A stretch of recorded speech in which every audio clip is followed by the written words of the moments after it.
Hello friends, பச்சை சுண்டக்காய் குழம்பு வைக்க போகிறோம். பச்சை சுண்டக்காய் க்ளீன் பண்ணி வச்சுருக்கேன். கீரைக்காரன் கிட்ட கிடச்சிது. 30 ரூபா ஒரு சின்ன கவர் கொடுத்தாங்க. புளி ஊற வச்சு வச்சுருக்கேன். வீட்டு மிளகாத்தூள், ஆயில் எடுத்து வச்சுருக்கேன். கல் உப்பு, மஞ்சத்தூள், வெந்தயம், கடுகு உளுந்து தாளிக்கிறதுக்கு, வெங்காயம், தக்காளி, பூண்டு, பச்சை மிளகாய், கருவேப்பிலை. பாருங்கள், கடாய் நல்லா சூடாகிடுச்சு. இப்போ இதுக்கு தேவையான ஆயில் ஊற்றிக்கலாம்.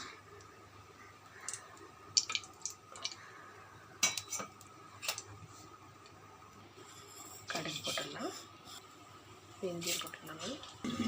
பாருங்கள், கடுகு உளுந்து நல்லா பொரிஞ்சிச்சு. ஆனியன் போட்டுடலாம். அங்கே ஆனியன் நல்லா வதங்கிறதுக்கு கல்லுப்பு போட்டுறேன். இந்த டிஷ்ஷுக்கு தேவையான உப்பு. பாருங்கள், ஆனியன் நல்லா வதங்கிடுச்சுங்க. இப்போ தக்காளி போட்டுடலாம். கூட மிளகா ஒன்று போட்டுடலாம். கறி லீவ்ஸ். பாருங்கள், தக்காளி வதங்கிட்டுருக்கு.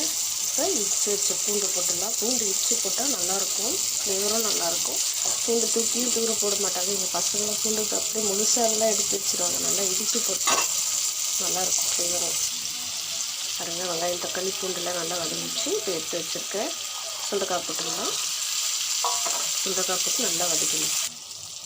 பாருங்கள், சுண்டைக்காய் போட்டு நல்லா ஃப்ரை பண்ணிட்டேன். இப்போ மஞ்சள் பொடி போட்டுடலாம். தேவையான மிளகாத்தூள் போட்டுடலாம்.